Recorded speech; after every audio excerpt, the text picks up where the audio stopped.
দর্শক শুনছিলেন mercantile bank সংবাদ শিরোনাম, এবার বিস্তারিত। প্রতিনিয়ত বাড়ছে ব্যক্তি পর্যায়ে চিকিৎসা ব্যয়, সবচেয়ে বেশি খরচ হচ্ছে ওষুধের পেছনে। সরকারি হাসপাতালে প্রাথমিক পর্যায়ে কিছু ওষুধ বিনামূল্যে মিললেও তা যৎসামান্য। হাসপাতাল কর্তৃপক্ষ বলছে রোগীর তুলনায় বাজেট সামান্য। বিশেষজ্ঞরা বলেন প্রাথমিক ও মাধ্যমিক পর্যায়ে বিনামূল্যে স্বাস্থ্যসেবা নিশ্চিত করতে না পারলে সর্বজনীন স্বাস্থ্যসেবা অর্জনের মাইলফলক বাস্তবায়ন সম্ভব হবে না। ওষুধের মূল্যবৃদ্ধি নিয়ে রফিকুল ইসলামের ধারাবাহিক প্রতিবেদনের আজ দেখুন শেষ পর্ব। গেল মাসের ২৬ তারিখ রাজধানীর মধুবাগে টাকার অভাবে ওষুধ কিনতে না পেরে পেটে ছুরি ঢুকিয়ে আত্মহত্যা করেন রিকশাচালক জয়নাল আবেদিন। ২৫ বছরের সংসার জীবনে স্বামীকে হারিয়ে পুত্র ও কন্যাকে নিয়ে দিশেহারা মঞ্জিলা বেগম। কিভাবে চলবো, কিভাবে কি করব, এমন কোনো পরিস্থিতি নাই যে আমার নিজের পায়ে এই মুহূর্তে দাঁড়াবো, কি আমার মেয়েটাকে নিয়ে যা হুট করে নিয়ে যা আমি বিয়ে শাদী দেবো। ওষুধ কিনতে না পেরে আত্মহত্যার ঘটনা নতুন নয়। স্ত্রী সন্তানদের জন্য ওষুধ কিনতে না পারার ব্যর্থতায় ইতোপূর্বেও আত্মহত্যা করেছেন অনেকেই। আমার যে স্যালারি পাই প্রায় তার 3 ভাগের 1 ভাগ টাকা ওষুধের পিছনে চলে যায়। আমরা তো নিম্ন শ্রেণীর মানুষ, আমরা যাতে চিকিৎসা করে একটা লোককে বাঁচাইতে পারি, আমার ফ্যামিলির একজন মেম্বারকে বাঁচাইতে পারি, এটাই সরকারের কাছে আবেদন থাকবে। স্বাস্থ্য অর্থনীতি ইউনিটের পরিসংখ্যান মতে ওষুধের মোট ব্যয়ের 93.89% ব্যক্তির নিজস্ব আয় থেকে খরচ করতে হয়। সরকার ব্যয় করছে 5.2%, উন্নয়ন সহযোগীর মাধ্যমে 0.37% এবং বেসরকারি উন্নয়ন সংস্থা করছে 0.12%। ওষুধগুলো প্রায় কিনতেই যে সামান্য ওষুধ ওনারা দিত। ওষুধ এগুলি কি সবগুলি কিনে নেওয়া লাগছে, ফ্রি কোনো ওষুধ দেয় নাই। ওষুধটা লেখা দেয় ডাক্তার ভালো বুঝে, কিন্তু এরা তো দেয় না ওষুধ। ভাত খাইতাম পারে না, ওষুধ খাইতাম পারে না। সরকারি হাসপাতালের কর্তৃপক্ষ বলছে বাজেট স্বল্পতায় রেশনিং এর মাধ্যমে ঔষধ সরবরাহ করছেন তারা। আমার যে ক্ষমতা সেটা দ্বিগুণ 3 গুণ যখন হয়ে যায় তখন কিন্তু আমাকে রেশনিংয়ে চলে আসতে হয়। কারণ আমি যদি একজনকে ডিপ্রাইভ করি আর একজনকে পূর্ণ দিতে যাই তাহলে কিন্তু বৈষম্য তৈরি হবে। সাধারণ ওষুধগুলি আমরা 100% দিতে পারি, আর যেগুলি কস্টলি ওষুধ সেগুলির ভিতরে শুধুমাত্র আমরা স্ট্রেপ্টোকাইনাস, যেটা জীবন রক্ষাকারী ইনজেকশন, এবং লো মলিকুলার ওয়েট হ্যাপারিন, এগুলি আমরা সম্পূর্ণ সাপ্লাই দিই। বিশেষজ্ঞরা বলছেন সর্বজনীন স্বাস্থ্যসেবা নিশ্চিতে প্রয়োজন দৃঢ় রাজনৈতিক অঙ্গীকার। কোনো মানুষ যেন টাকার অভাবে চিকিৎসা থেকে বঞ্চিত না হয়, এ বিষয়ে অঙ্গীকার আছে, সিদ্ধান্ত আছে, কিন্তু সিদ্ধান্ত প্রতি বছর বলা হয় এটা এবারে হলো না, পরের বার করা হবে, এটা কিন্তু হচ্ছে না। কাজে এই জন্য একটা সরকারের শক্ত রাজনৈতিক অঙ্গীকার লাগবে। বিনামূল্যে বা স্বল্প মূল্যে সবার জন্য স্বাস্থ্যসেবা নিশ্চিত করাই সর্বজনীন স্বাস্থ্যসেবার মূলনীতি হলেও সে লক্ষ্যে এখনও পৌঁছাতে পারেনি বাংলাদেশ। বিশেষজ্ঞরা বলছেন এজন্য প্রয়োজন সুনির্দিষ্ট রূপরেখা প্রণয়নের পাশাপাশি স্বাস্থ্য খাতকে ঢেলে সাজানো। রফিকুল ইসলাম, RTV, ঢাকা। দর্শক, ওষুধের দাম বৃদ্ধির প্রভাব নিয়ে বরিশাল থেকে বিস্তারিত জানাতে সরাসরি যুক্ত হচ্ছেন সহকর্মী আরিফুল ইসলাম। আরিফ, বরিশালে ওষুধের দাম বৃদ্ধির প্রভাব কেমন দেখতে পাচ্ছেন জানাবেন। সেন্থিয়া, ধন্যবাদ আপনাকে। যেমনটি জানছেন সারা দেশের ন্যায় বরিশালেও কিন্তু একই অবস্থা বিরাজ করছে, আর হঠাৎ করেই কিন্তু এই ঔষধের মূল্যটা বৃদ্ধি পায় বরিশালের যারা ক্রেতা আছে তারা কিন্তু একটা হতাশা বোধ করছেন, আর যারা দোকানি রয়েছেন তারাও কিন্তু একটা বিব্রতকর অবস্থায় পড়েছেন। তার কারণ আপনি জানবেন যে দেশের যে কোনো অবস্থাতেই কিন্তু ঔষধের দাম একই থাকতো বা একই ছিল, হঠাৎ করেই প্রতিটি পণ্যই বৃদ্ধি পাওয়া এখন দোকানিরাই এটা বিব্রতকর অবস্থা। যেটি আমি একটু প্রথমেই আপনাদেরকে শোনাতে চাই। এখানে একজন ফার্মেসির দোকানি রয়েছেন। ভাই, কি কি ঔষধের দাম বৃদ্ধি পেয়েছে, আর যারা ক্রেতা রয়েছেন তাদের সাথে কি বা আপনাদের অবস্থাটি হচ্ছে ক্রয় বিক্রয়ের ক্ষেত্রে? ভাই, ক্রয় বিক্রয়ের ক্ষেত্রে মনে করেন আপনার সার্জেল 40 আগে ছিল 9 টাকা, এখন হয়েছে আগে ছিল 10 টাকা, এখন 11 টাকা। যে কোনো কাস্টমার এসে বলতেছে ভাই আগে আমি 10 টাকা করে কিনতাম, এখন 11 টাকা চাইতেছেন। কি অন্য আরো অনেক বহুত প্রোডাক্ট আছে এরকম, ম্যাক্সিমাম প্রোডাক্টেরই এরকম উল্টা পাল্টা না। যেমন স্কোয়ারের ফিক্সও 8 টাকা ছিল, এখন 9 টাকা। যেমনটি শুনছেন, মূলত দোকানিরাও কিন্তু বলছে যে এক একটা ঔষধে 1 টাকা 1.5 টাকা বেড়েছে। আমি এখন আছি মূলত বরিশাল সদরের একদম প্রাণকেন্দ্র সদর রোডে। আমি এখন যেখানটিতে আছি এর চারপাশে কিন্তু প্রচুর পরিমাণে ঔষধের দোকান, কিন্তু প্রতিটি দোকানে কিন্তু একই অবস্থা বিরাজ করছে। এবং আপনি জানবেন যে বর্তমান সময় বরিশালের সদর হাসপাতাল, বরিশাল শেরেবাংলা মেডিকেল কলেজ হাসপাতাল সহ অন্যান্য যে আরো 9টি বা বরিশাল সদর সহ 10টি উপজেলা রয়েছে, প্রতিটি উপজেলায় কিন্তু ডায়রিয়ার রোগী কিন্তু বাড়ছে। তো সেক্ষেত্রে একদিকে রোগী রোগীর চাপ বাড়ছে, অপরদিকে হাসপাতাল কর্তৃপক্ষ কিন্তু আসার সাথে সাথে স্লিপ ধরিয়ে দিচ্ছে, আর সেই স্লিপ নিয়ে যখন তারা ঔষধের দোকানে আসে তখন বাড়তি মূল্য দিয়ে কিনতে হচ্ছে। তো সব কিছু মিলিয়ে দোকানি এবং ক্রেতাদের মাঝে একটি অস্বস্তিকর অবস্থা। হয়তোবা সরকার দ্রুত যদি এ ব্যাপারে পদক্ষেপ গ্রহণ করেন তাহলে সাধারণ রোগী যারা রয়েছেন এবং যারা দোকানি রয়েছেন তাদের মাঝে একটা সমঝোতা কিংবা শৃঙ্খলা ফিরে আসবে এমনটি তারা মনে করছেন। সিনথিয়া, ধন্যবাদ। ঢাকা সহ দেশের 14 জেলার উপর দিয়ে তাপপ্রবাহ বইছে। এর মধ্যে পাবনা ও চুয়াডাঙ্গা জেলার উপর দিয়ে অতি তীব্র তাপপ্রবাহ বয়ে যাচ্ছে। এছাড়া রাজশাহী, টাঙ্গাইল, যশোর ও কুষ্টিয়া জেলার উপর দিয়ে তীব্র তাপপ্রবাহ বয়ে যাচ্ছে। শ্রীমঙ্গল ও চাঁদপুর সহ ঢাকা, রাজশাহী ও খুলনা বিভাগের অবশিষ্টাংশ এবং রংপুর, ময়মনসিংহ ও বরিশাল বিভাগের উপর দিয়ে মৃদু থেকে মাঝারি ধরনের তাপপ্রবাহ বয়ে যাচ্ছে। আবহাওয়া অফিস জানিয়েছে যা অব্যাহত থাকতে পারে। ময়মনসিংহ, সিলেট ও চট্টগ্রাম বিভাগের 2-1 জায়গায় বৃষ্টির আভাস দিয়েছে আবহাওয়া অফিস। দেশের সর্বোচ্চ তাপমাত্রা চুয়াডাঙ্গায় 42.2 এবং সর্বনিম্ন তাপমাত্রা তেঁতুলিয়ায় 20.5 ডিগ্রি সেলসিয়াস। তাপমাত্রা বেশি হওয়ায় জনজীবন বিপর্যস্ত হয়ে পড়েছে। অতি গরমে হাসপাতালগুলোতে বাড়ছে রোগীর সংখ্যা।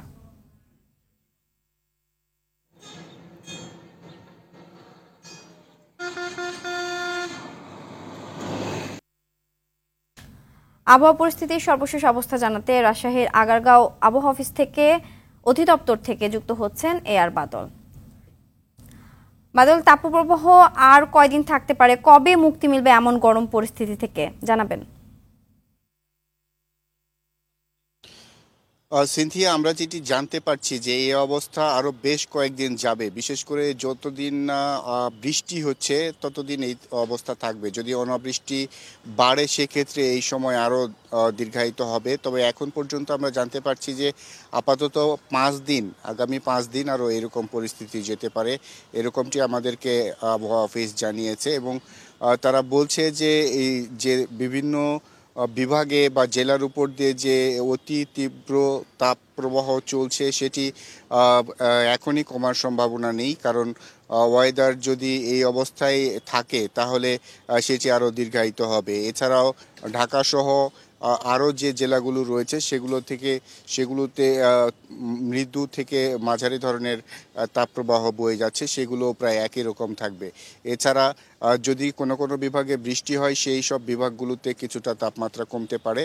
তাছাড়া এখন পর্যন্ত স্বস্তির তেমন কোনো খবর নেই আমরা যেটি জেনেছি। এই তাপমাত্রা বৃদ্ধি গেল বছরের তুলনায় এবার বেশি। সেজন্য যারা বিশেষজ্ঞ রয়েছেন তারা বলছেন এর কারণ হিসেবে যে পরিবেশের ভারসাম্য কিছুটা নষ্ট হয়ে যাচ্ছে মানুষের কারণেই। গাছ কেটে ফেলা, এছাড়াও ওই পিচ ঢালা পথের উপরে যে গাছ না থাকার কারণে, ছায়া না থাকার কারণে যে রোদ পড়ার পরে যে তাপমাত্রা বেড়ে যায়, রাস্তা সেগুলোকে শোষণ করে এবং ধীরে ধীরে সেগুলো ছেড়ে দেয়। এই কারণে আসলে পরিবেশ চরম রকমের উত্তপ্ত হচ্ছে। তারা বলছেন যে এলাকাটিতে গাছ রয়েছে সেই এলাকাটিতে তাপমাত্রা একই রকম হলেও, হয়তো 42 ডিগ্রি সেলসিয়াস তাপমাত্রা হলেও সেই এলাকায় অনুভব কম হয়। যেমন সংসদ ভবন এলাকায় গাছ থাকার কারণে এলাকায় তাপমাত্রা বেশি হলেও সেখানে অনুভব কম হয়, কিন্তু যেখানে গাছ নেই সেখানে প্রচণ্ড রকমের গরম মনে হয়। তো বিশেষ করে গাছপালা না থাকা পরিবেশ নষ্ট করে ঘরবাড়ি করা এবং ফসলি জমি নষ্ট হওয়া, এগুলোর কারণ হিসেবে তারা বলছেন যে এগুলো থেকে বেরিয়ে আসতে হবে। বেরিয়ে না আসলে পরে এই যে এখন তীব্র গরম হচ্ছে বা বৃষ্টির সময় প্রচণ্ড রকমের ঝড় বৃষ্টি হবে, বৈরী পরিবেশ তৈরি হবে, সেগুলো আরও দীর্ঘায়িত হবে। আগে যখন তাপমাত্রা এরকম বাড়তো সেটি অল্প কিছুদিন ছিল, হয়তো 15 দিন বা 1 সপ্তাহ ছিল, কিন্তু এখন সেটি দেখা যাচ্ছে যে 1 মাস, 1.5 মাস বা 2 মাস পর্যন্ত বেড়ে যাচ্ছে। এগুলো আসলে এই পরিবেশ নষ্ট করার কারণেই এই প্রভাবটা জনজীবনে পড়ছে। এগুলোকে মনুষ্য সৃষ্টি বলা হচ্ছে। এই অতি তাপমাত্রার কারণে হাসপাতালগুলোতে রোগীর সংখ্যাও বাড়ছে। সিনথিয়া, এই ছিল আমার কাছে ওয়েদার অফিস থেকে সর্বশেষ খবর। ধন্যবাদ। এদিকে তীব্র তাপদাহে বিপর্যস্ত হয়ে পড়েছে চুয়াডাঙ্গার জনজীবন। তাপদাহ রূপ নিয়েছে অতি তীব্র তাপদাহে।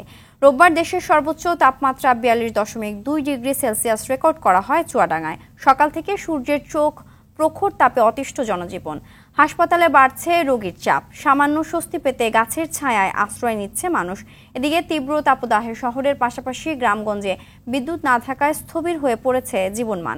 ঠিকমতো বিদ্যুৎ না থাকায় ব্যাহত হচ্ছে কৃষিকাজ। স্থানীয় আবহাওয়া অফিস জানিয়েছে আরও কয়েকদিন তীব্র তাপমাত্রা বিরাজ করতে পারে।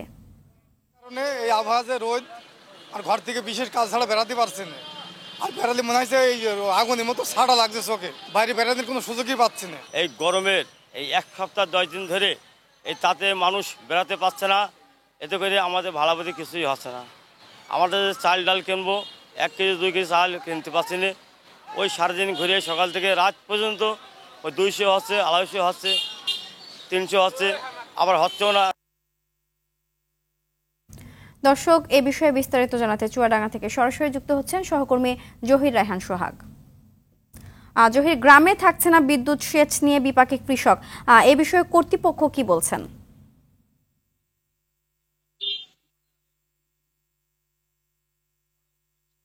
আসলে সিনথিয়া, আপনি সংবাদে তাপমাত্রার বিষয়ে দর্শকদের যেমনটি জানাচ্ছিলেন, প্রতিদিনের মতো কিন্তু আজকেও উত্তপ্ত হয়ে উঠেছে চুয়াডাঙ্গার জনপদ। আমরা দেখেছি গতকালকেও দেশের সর্বোচ্চ তাপমাত্রা রেকর্ড করা হয়েছে চুয়াডাঙ্গা জেলায়। আসলে এই চলতি মৌসুমে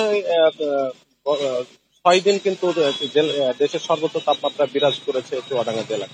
এই গরমের কারণে যে অস্বস্তি, জনজীবনে অস্বস্তি, তার চেয়ে সেই অস্বস্তিকে আরো বেশি দুর্ভোগের যোগ করেছে লোডশেডিং। এই বিশেষ করে রাতের বেলায় যে লোডশেডিং, সেটা তীব্র মাত্রা দুর্ভোগ যোগ করেছে। আজ সকাল থেকে মাঝে মাঝে বিদ্যুৎ চলে যাচ্ছে। বিদ্যুতের যে লোডশেডিং, সেটা বিষয়ে আমরা কথা বলেছিলাম বিদ্যুৎ অফিসের যারা কর্মকর্তা তাদের সাথে। তারা যেটা জানিয়েছেন যে চাহিদা তার তুলনায় বিদ্যুতের তারা কম পাচ্ছেন, এই কারণে লোডশেডিং বেশি হচ্ছে।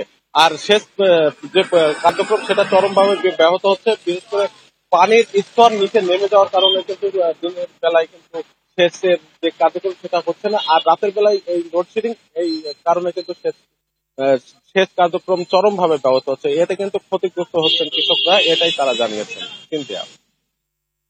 ধন্যবাদ।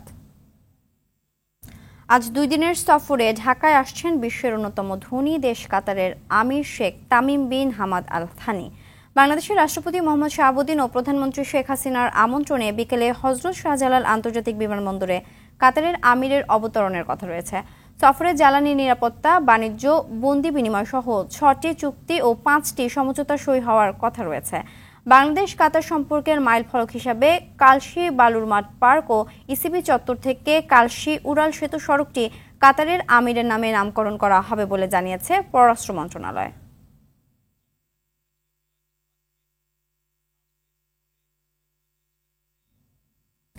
জাতীয় চিড়িয়াখানার জমি নিয়ে চলছে হরিলুট। দখল করে কেউ বানিয়েছেন বহুতল ভবন, কেউ আবার বস্তি বানিয়ে মাসে ভাড়া তুলছেন লাখ লাখ টাকা। শুধুমাত্র একটি পরিবারের দখলেই রয়েছে 2 একর জমি। চিড়িয়াখানা কর্তৃপক্ষ বলছে, জমি পুনরুদ্ধারে গিয়ে প্রভাবশালীদের হাতে মারও খেতে হয়েছে তাদের। আয়তুল্লাহ মানিকের ক্যামেরায় বিস্তারিত জানাচ্ছেন সুমন তানভীর। চিড়িয়াখানার জায়গা দখল করে প্রাচীর ঘেঁষেই নির্মাণ করা হয়েছে এমন সারি সারি ভবন। দেখা মেলে কিছু নির্মাণাধীন ভবনেরও। দখলদাররা এতটাই প্রভাবশালী যে নিজ জায়গা ছেড়ে দিয়ে সীমানা প্রাচীর করতে বাধ্য হয়েছে চিড়িয়াখানা কর্তৃপক্ষ। 50-এর দশকে 218 একর জমির উপর নির্মিত চিড়িয়াখানার 7 একর জায়গায় এখন অন্যের দখলে। এই মুহূর্তে আমাদের টোটাল 6.7 একর জমি আমাদের বেদখলে রয়েছে। যারা দখল করে আছে তারা মামলা দায়ের করার কারণে বারবার উচ্ছেদ অভিযান স্থগিত হয়ে যায়। সরজমিনে দেখা যায় শুধুমাত্র একটি পরিবারের দখলেই রয়েছে 2 একর জমি, যেখানে বস্তি গড়ে তুলে মাসে ভাড়া তোলা হচ্ছে 6 লাখ টাকা। কত টাকা ভাড়া দেন? 4,000 টাকা ভাড়া দিই বাবা। পুরো বস্তি তো তালুকদার? হ্যাঁ, তালুকদার। এখন তো হেরা কেউ আসে না। অনুসন্ধান বলছে, তালুকদার পরিবারের সদস্য বাবুল তালুকদার বস্তিটির দেখাশোনা করে। ছোট ভাই সাইফুল ইসলাম তালুকদার বস্তিতে মাদক ব্যবসা করছে বলেও অভিযোগ রয়েছে। শাহালি থানায় তার বিরুদ্ধে রয়েছে একাধিক মাদক মামলা। এছাড়া ভগ্নিপতিকে দিয়ে সরকারি জায়গা দখল করে রিক্সা গ্যারেজ বানিয়ে রাখারও অভিযোগ রয়েছে। বাবুল তালুকদার কি হয়? উনি হলো দুলা ভাই। কিসের জন্য চিড়িয়াখানার জমি দখল করে রেখেছে তা জানতে ফোন করা হলে উল্টো চিড়িয়াখানা কর্তৃপক্ষের ওপরেই রাগ ঝাড়েন বাবুল তালুকদার। জি, সেই জায়গাগুলো 5 তলা 6 তলা বিল্ডিং করছে নগর বাগে, সেখানে চিড়িয়াখানার কিউরেটার তাদেরকে নেয় না, কোনো সাংবাদিক নেয় না, কারণ ওইখান থেকে উনি মোটা অঙ্কের টাকা কেন। চিড়িয়াখানা কর্তৃপক্ষ জমি কেনা বাবদ টাকা পরিশোধের যাবতীয় কাগজপত্র দেখান, এমনকি তৎকালীন সময়ে নিচু জমি ভরাটের প্রয়োজনীয় কাগজও উপস্থাপন করে চিড়িয়াখানা পরিচালক। অস্থায়ীভাবে বসতি স্থাপন করে এবং পরবর্তীতে এই জমিটিতে যারা মূল মালিক তারা এসে দাবি করে তাদের দখলে নিয়ে নেয়। আমরা তাদের কাছে আগেই এড়িয়ে নিয়েছি এবং টাকাও যথাযথভাবে পরিশোধ করা হয়েছে। বারবার অভিযান চালিয়েও কেন দখলদারদের উচ্ছেদ করা যাচ্ছে না তা জানতে জেলা প্রশাসকের সঙ্গে বারবার যোগাযোগের চেষ্টা করা হলেও তার সাথে কথা বলা যায়নি। সুমন তানভীর, RTV, ঢাকা। আমদানি রপ্তানি শুরু 10 বছর পেরিয়ে গেলেও কুড়িগ্রামের সোনাহাট স্থলবন্দরে এখনও চালু হয়নি ইমিগ্রেশন ব্যবস্থা। এতে ব্যবসার প্রসার না হওয়ায় চিন্তিত ব্যবসায়ীরা। সম্প্রতি এই বন্দরকে ঘিরেই তৈরি হচ্ছে ভুটানের অর্থনৈতিক অঞ্চল। ইমিগ্রেশন ব্যবস্থা চালু হলে রাজস্ব আদায় বাড়ার পাশাপাশি সুবিধা বাড়বে অর্থনৈতিক অঞ্চল গঠনে। কুড়িগ্রাম উত্তর প্রতিনিধি আব্দুল কুদ্দুস চঞ্চলের তথ্যচিত্রে জানাচ্ছেন নাদিরা সুলতানা। 2014 সালে দেশের 18তম স্থলবন্দর হিসেবে যাত্রা শুরু করে কুড়িগ্রামের সোনাহাট স্থলবন্দর। এ বন্দর দিয়ে ভারত থেকে 10টি পণ্য আমদানির অনুমতি রয়েছে, সুযোগ রয়েছে বাংলাদেশি পণ্য রপ্তানিরও। ইতিমধ্যে বন্দরের সব ধরনের অবকাঠামো নির্মাণ করা হয়েছে। তবে স্থানীয় ব্যবসায়ীদের বাংলাদেশ কিংবা ভারতে যাতায়াত করতে হলে লালমনিরহাটের বুড়িমারি স্থলবন্দর হয়ে 350 কিলোমিটার পথ পাড়ি দিতে হয়। অথচ সোনাহাট বন্দরে ইমিগ্রেশন চালু হলে সেই পথ হবে মাত্র 15 কিলোমিটার, আর ভুটানের যাত্রা পথ হবে মাত্র 160 কিলোমিটার। লালমনিরহাট, পাটগ্রাম, বুড়িমারি সীমান্ত অতিক্রম করে আমাদের কুচবিহার যেতে হয়, যাতে অর্থ এবং সময় দুটোই বেশি লাগে। এখানে একটা অর্থনৈতিক অঞ্চল হচ্ছে, খুব শীঘ্রই হয়তো এটা কার্যক্রম শুরু হবে, সেই কারণে ইমিগ্রেশনটা খুবই গুরুত্ব বহন করে। সম্প্রতি বাংলাদেশ সফর শেষে ভুটানের রাজা সোনাহাট স্থলবন্দর দিয়ে নিজ দেশে ফিরে যান। এ বন্দর দিয়ে তার যাওয়ার মধ্য দিয়ে নতুন করে আলোচনায় এসেছে ইমিগ্রেশন চালুর বিষয়টি। ব্যবসায়িক কারণে এটা অতি প্রয়োজন, আর ইকোনমিক জোন হওয়ার কারণে এটার গুরুত্ব আরো বেড়ে গেছে। ব্যবসায়ীদের, পর্যটকদের এবং চিকিৎসা নেবার জন্য ভারতে সব দিক দিয়ে এই পোর্টটা অনেক গুরুত্বপূর্ণ। দ্রুত ইমিগ্রেশন ব্যবস্থা চালু করে স্থলবন্দরটিকে স্থায়ী রূপ দেওয়া হবে বলে জানিয়েছেন নৌপরিবহন প্রতিমন্ত্রী। এই যে যোগাযোগ ব্যবস্থা, এটা তো শেখ হাসিনার কারণে হচ্ছে, মাননীয় প্রধানমন্ত্রীর কারণে হচ্ছে। আপনি যাতায়াত করবেন ভারত, ভুটান বা অন্যান্য দেশ, সেটাও কিন্তু আজকে মোবাইল চালু হলেও এটা স্থায়ী ভিত্তি কিন্তু এই সরকারের অধীনেই হবে। দেশের মানুষের কল্যাণে সরকার সব ধরনের সেবা নিশ্চিত করবে বলে জানান খালিদ মাহমুদ চৌধুরী। নাদিরা সুলতানা, RTV। দর্শক, এই বিষয়ে বিস্তারিত জানাতে কুড়িগ্রাম থেকে যুক্ত হচ্ছেন সহকর্মী আব্দুল কুদ্দুস চঞ্চল। চঞ্চল, সম্প্রতি এই বন্দর ঘিরেই তৈরি হচ্ছে ভুটানের অর্থনৈতিক অঞ্চল, এটিকে ব্যবসায়ীরা কিভাবে দেখছেন?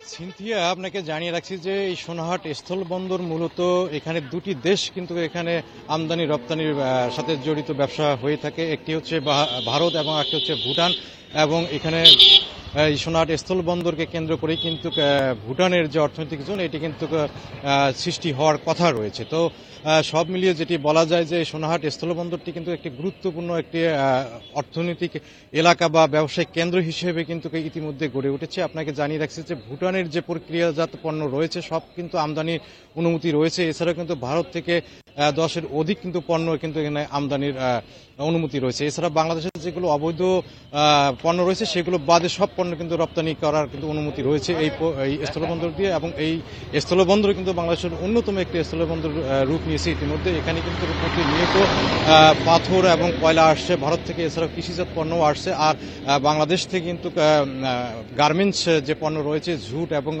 কাপড় সহ অন্যান্য পণ্য কিন্তু রপ্তানি হচ্ছে। তো সব মিলিয়ে প্রতিদিন কিন্তু 1 থেকে 150 ট্রাক কিন্তু ভারত থেকে আসছে, এবং এর অর্ধেক পরিমাণে কিন্তু ট্রাক ভারতে যাচ্ছে। তো এখানে কিন্তু এই বন্দরকে কেন্দ্র করে কিন্তু এখানে প্রায় 4000 শ্রমিক কিন্তু কাজ করছে।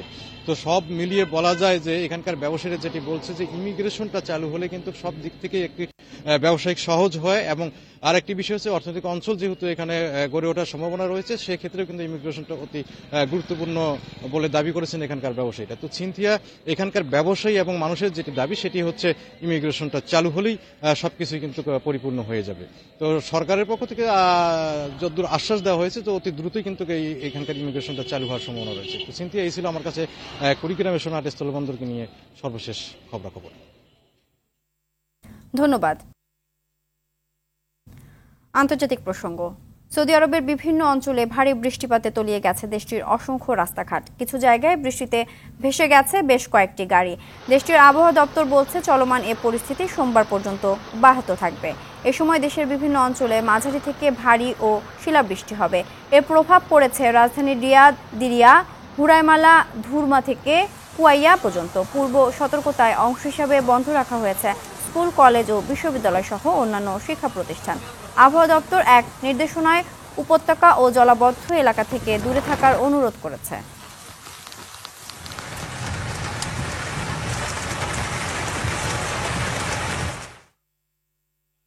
মালদ্বীপের পার্লামেন্ট নির্বাচনে বড় জয় পেয়েছে বর্তমান প্রেসিডেন্ট মোহাম্মদ মুইজুর দল পিপলস ন্যাশনাল কংগ্রেস। 93টি আসনের মধ্যে 86টি আসনের ফলাফল ঘোষিত হয়েছে। এর মধ্যে 66টি আসনে জয় পেয়েছে প্রেসিডেন্ট মোহাম্মদ মুইজুর পিপলস ন্যাশনাল কংগ্রেস। রোববার শুরু হয় দেশটির পার্লামেন্ট নির্বাচনের ভোট গ্রহণ। প্রায় 10 ঘন্টা ধরে চলে ভোট গ্রহণ। এর মধ্যে বেশিরভাগ আসনের ফলাফল ঘোষণা করে নির্বাচন কমিশন।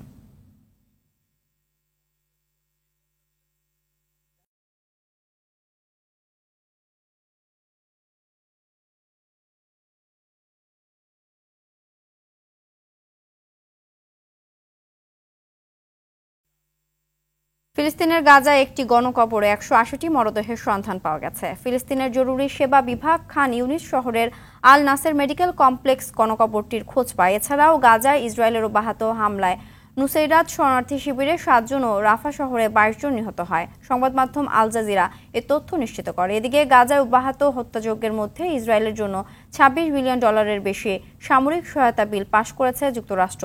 ইসরায়েলকে সহায়তা দেওয়ার বিল পাশের নিন্দা জানিয়েছে ফিলিস্তিনের প্রতিরোধ সংগঠন হামাস। এদিকে জাতিসংঘে ফিলিস্তিনি রাষ্ট্রের পূর্ণ সদস্যপদ আটকে দেয়ায় যুক্তরাষ্ট্রের সঙ্গে সম্পর্ক পুনর্বিবেচনার হুঁশিয়ারি দিয়েছেন ফিলিস্তিনের প্রেসিডেন্ট মাহমুদ আব্বাস।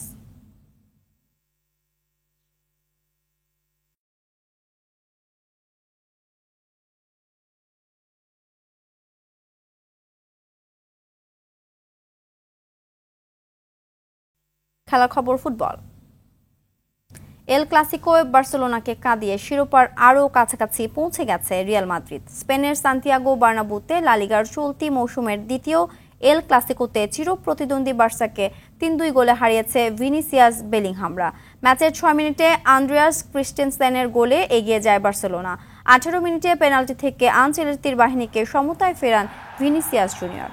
69 মিনিটে ফেরমিন লোপেসের নৈপুণ্যে আবারও এগিয়ে যায় সফরকারী। তবে 4 মিনিটের ব্যবধানে রিয়ালকে সমতায় আনেন ম্যাচ জুড়ে দুর্দান্ত খেলা লুকাস ভাস্কেস। ম্যাচের অতিরিক্ত সময়েও আধিপত্য ছিল রিয়াল মাদ্রিদের। 91 মিনিটে জুড বেলিংহামের গোলে জয় নিশ্চিত করে আনচেলত্তির দল। রুদ্ধশ্বাস এল ক্লাসিকোয় জয়ের পর 32 ম্যাচে 25 জয় ও 6 ড্রয়ে রিয়ালের পয়েন্ট 81। সমান ম্যাচে 21 জয় ও 7 ড্রয়ে 70 পয়েন্ট নিয়ে দুবাইয়ে 2-এ বার্সেলোনা। এদিকে ইংলিশ এফএ কাপে রুদ্ধশ্বাস টাই ব্রেকার জিতে ফাইনালে পা রাখল ম্যানচেস্টার ইউনাইটেড। ওয়েম্বলি স্টেডিয়ামে সেমিফাইনালের জমজমাট লড়াই শেষে ম্যান ইউয়ে অভিজ্ঞতার কাছে হারল কভেন্ট্রি সিটি। ম্যাচের প্রথমার্ধটা নিজেদের দখলে রাখা ইউনাইটেড স্কট ম্যাকটোমিনে ও হ্যারি মাগুয়ার গোলে 2-0 ব্যবধানে এগিয়ে থেকে বিরতিতে যায়। দ্বিতীয়ার্ধের শুরুতে ব্রুনো ফার্নান্দেসের গোলে 3-0 ব্যবধানে লিড পায় রেড ডেভিলস। 71 মিনিটে এলিস সিমস ও 79 মিনিটে ক্যালাম ও হেয়ারম্যান ইউয়ের জাল খুঁজে নিলে দুর্দান্তভাবে ঘুরে দাঁড়ায় কভেন্ট্রি সিটি। ম্যাচের অতিরিক্ত সময়ে হাজি রাইটের গোলে 3-3 সমতা নিয়ে শেষ হয় মূল পর্বের খেলা। এরপর টাইব্রেকারটা ইউনাইটেড জিতেছে 4-2 গোলে।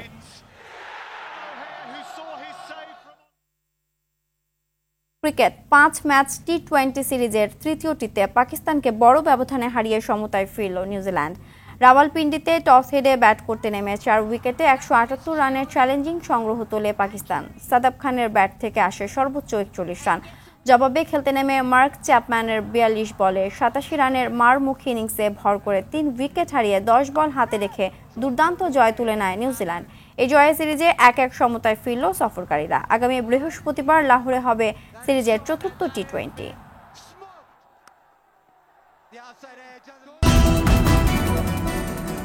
সকালের সংবাদ এ পর্যন্তই। সবশেষ সংবাদ জানতে যে কোনো মোবাইল ফোন থেকে 24141 নম্বরে ডায়াল করুন। মধ্যাহ্নের সংবাদ 12টায় দেখার আমন্ত্রণ রইল। ধন্যবাদ সবাইকে।